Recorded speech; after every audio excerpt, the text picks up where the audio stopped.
Hello नमस्कार दोस्तों, free digital या स्टडी में आपका स्वागत है। आप पढ़ रहे हैं कक्षा 12वीं एनसीईआरटी गणित, जिसमें आज आप अध्याय 2 शुरू करेंगे, जो है प्रतिलोम त्रिकोणमितीय फलन। मतलब यहाँ पे इनवर्स के रूप में अब हमें त्रिकोणमितीय फलन दिया रहेगा। जैसे हम पढ़ चुके हैं, एफ का प्रतिलोम जी होता है, मतलब एफ इनवर्स का मान जी होता है। तो इनवर्स को हम -1 की घात कहते हैं। यदि -1 की घात लगी है तो उसे इनवर्स कहा जाता है, मतलब उसे प्रतिलोम कहा जाता है। तो यहाँ पे भी हम देखेंगे जो sine cos tan cosec sec cot होते हैं, उन पे भी -1 की घात लगी होगी। जैसे साइन इनवर्स एक्स होगा, कॉस इनवर्स एक्स हो सकता है, टेन इनवर्स एक्स हो सकता है। और यहाँ पे साइन का अपोजिट यदि हम देखें तो कॉसेक इनवर्स एक्स हो सकता है, और कॉस का अपोजिट देखें सेक इनवर्स एक्स हो सकता है, टेन का अपोजिट देखें तो कॉट इनवर्स एक्स हो सकता है। तो ध्यान देना, यदि -1 की घात लगी है तो उसे कहते हैं प्रतिलोम। और त्रिकोणमितीय फलन तो आप जानते हैं, sine cos tan cosec sec cot सब कहलाते हैं त्रिकोणमितीय फलन। तो यहाँ हमें प्रतिलोम त्रिकोणमितीय फलन जो है इसके बारे में अध्ययन करना है। अब इसके नियम देखिए। पहला नियम तो आप ध्यान रखें, यहाँ पे पहला नियम यह है कि यदि मान के चलिए साइन इनवर्स एक्स कोई फलन आपको दिया गया है, कोई भी इनमें से फलन दिया गया है, और उसे यदि आप y के बराबर मान लेते हैं, तो यहाँ पे देखिए जब साइन इनवर्स एक्स बराबर y है तो यहाँ यदि साइन को आप उस तरफ ले जाते हैं तो इनवर्स हट जाता है और साइन y बन जाएगा।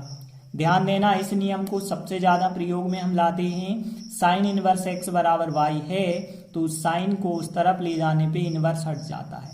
यदि कॉस की भी बात करें, कॉस इनवर्स एक्स का मान y है तो सेम यहाँ पे x बचेगा, और कॉस को आप उस तरफ ले जाएंगे तो कॉस y बन जाएगा। टेन में भी, मतलब यहाँ पे हर त्रिकोणमितीय फलन में जो भी है यह नियम लागू होगा ही होगा। तो टेन इनवर्स एक्स बराबर यदि y है तो x बराबर हम टेन y लिख सकते हैं। तो ध्यान रखना, इस प्रकार से जो है लिखा जाता है प्रतिलोम त्रिकोणमितीय फलन को। अब देखिए दूसरा नियम आप ध्यान दीजिए। आप लोगों ने पढ़ा होगा जो x का मान हम रखते हैं वो कहलाता है प्रांत। तो x के मान को हम कहते हैं प्रांत, और जो आंसर आता है वो कहलाता है y, और y को हम क्या कहते हैं, परिसर कहते हैं। तो यहाँ पे यदि हमें कहा जाए परिसर ज्ञात कीजिए, तो आप समझ जाना y का मान ज्ञात करना है। और परिसर का कह के एक चीज और कह सकते हैं कि मुख्य शाखा का मान ज्ञात कीजिए, तब भी आपको y का मान निकालना होगा। या मुख्य शाखा ना कह के कह सकते हैं उसका मुख्य मान ज्ञात कीजिए, तब भी हम y का मान ज्ञात करेंगे। और इसके बाद तीसरी महत्वपूर्ण चीज, जो परिसर होता है, मुख्य शाखा या मुख्य मान होते हैं, सबकी अलग अलग लिस्ट होती है। साइन इनवर्स का मुख्य मान जैसे -90 से +90 के बीच होता है, वैसे ही कॉस का 0 से 180 होता है। तो यहाँ पे इन 6 त्रिकोणमितीय जो फलन हैं, किसका परिसर कहाँ से कहाँ तक होता है पहले हम समझ लेते हैं। तो देखिए, यदि हम साइन इनवर्स एक्स का परिसर देखें या मुख्य शाखा देखें तो -90 से लगा के +90 तक होती है। तो यहाँ पे ध्यान रखना, जो साइन का जो यहाँ पे परिसर होता है, जो विकल्प के रूप में भी पूछा जाता है, -90 से +90 तक जो है इसका आंसर हो सकता है। अब यदि हम देखें साइन का अपोजिट जो होता है कॉसेक, वो भी -90 से +90 के बीच होता है, बस 0 को छोड़ के होता है। तो ध्यान रखना, इसमें 0 शामिल नहीं होता है। यदि हम बात करें टेन की, तो देखिए यहाँ पे टेन की -90 से +90 के बीच होता है, मतलब यहाँ छोटे कोष्टक -90 शामिल नहीं होगा, +90 शामिल नहीं होगा, इनके बीच की संख्याएं शामिल हो जाएंगी। तो यहाँ पे फिर आप ध्यान रखना कि साइन का, कॉसेक का और टेन का, तीनों का -90 और +90 होता है।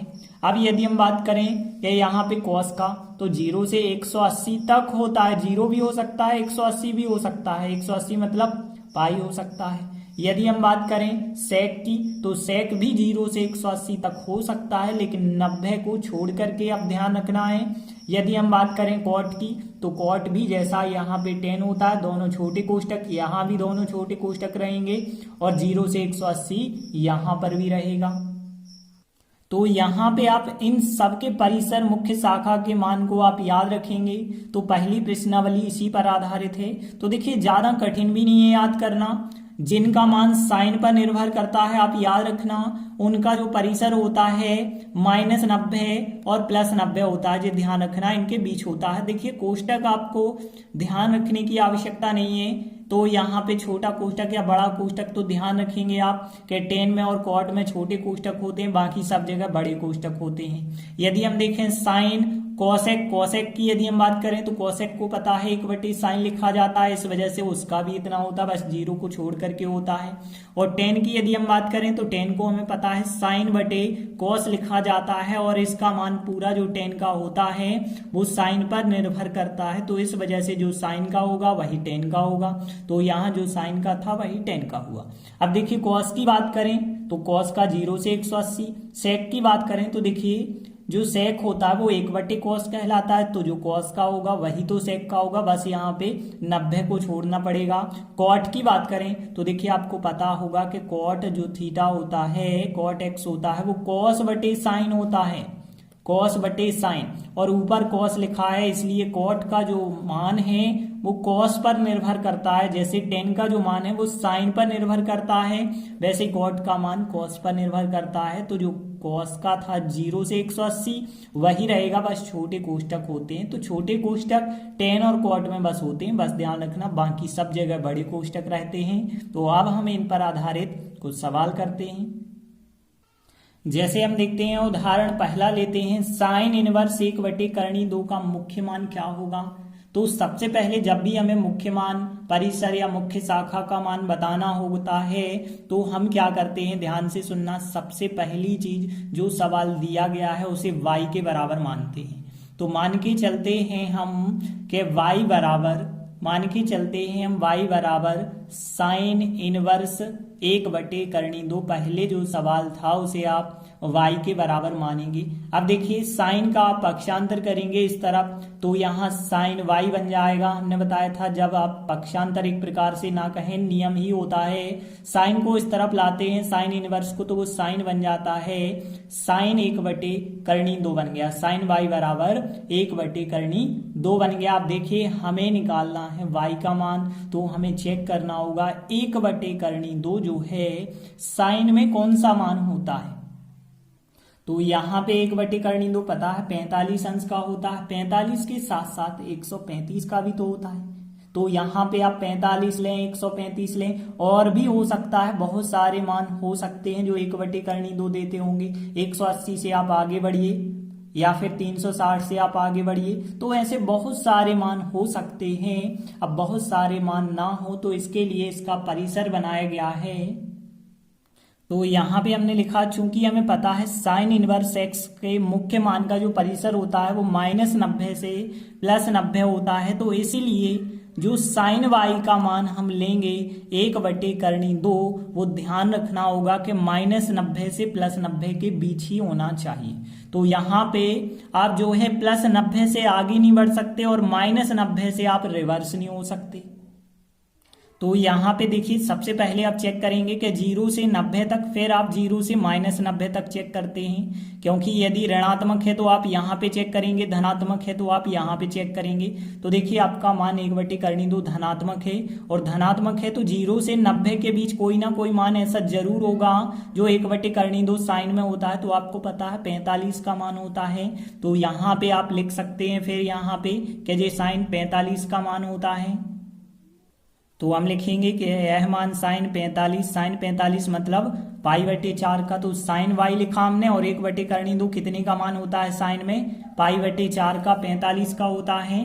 तो देखिए यदि साइन से साइन दोनों साइड के आप अलग कर देते हैं तो y का मान कितना आ जाता है, π/4 आ जाता है, और फिर y का मान ही तो हमें बताना था, क्योंकि मुख्य मान, और मुख्य मान हम y को कहते हैं। तो फिर हम लास्ट लाइन क्या लिख सकते हैं, तो साइन इनवर्स 1/2 का मुख्य मान π/4 होगा।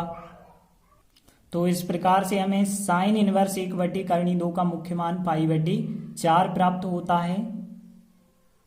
देखते हैं अगला सवाल है कॉट इनवर्स -1/3 का मुख्य मान ज्ञात कीजिए। तो यहाँ पे देखिए कॉट का हमें मुख्य मान ज्ञात करना है। तो सबसे पहले जब भी आपको मुख्य मान ज्ञात करना होता है तो मान के चलते हैं, जो भी सवाल है y के बराबर मानते हैं। तो y बराबर मान लिया जाए यदि कॉट इनवर्स -1/3 को y के बराबर माना जाए तो फिर अतः हम ऐसा कह सकते हैं कि कॉट इस तरफ आएगा तो कॉट y बन जाएगा बराबर आएगा -1/3। अब देखिए हमें कॉट इनवर्स जो होता है उसका परिसर पता होना चाहिए मुख्य मान का।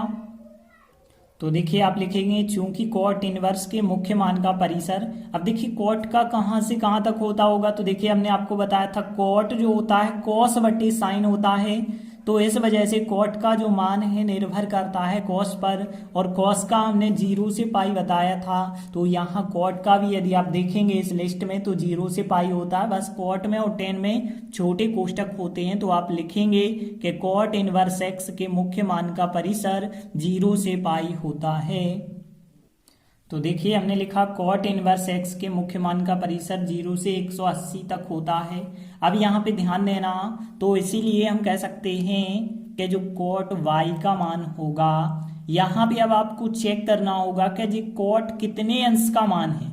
0 से 180 के बीच में ही आना चाहिए।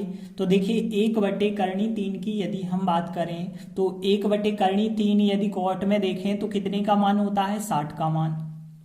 60 का मान कॉट में 60 का मान होता है 1/3। जो 60 का मान होता है वही 120 का मान होता है, ये तो नियम पता है। कॉट में जो है +1/3 है तो वो जो है 60 अंश का होता है। यदि कॉट में -1/3 है तो वो 120 अंश का होता है। तो यहाँ पे फिर हम 120 अंश लिखेंगे। देखिए 60 को पता है π/3 लिखा जाता है। 60 का दुगना करेंगे तो 60 दूनी 120 होगा। तो इसे हम फिर 2π/3 लिख सकते हैं।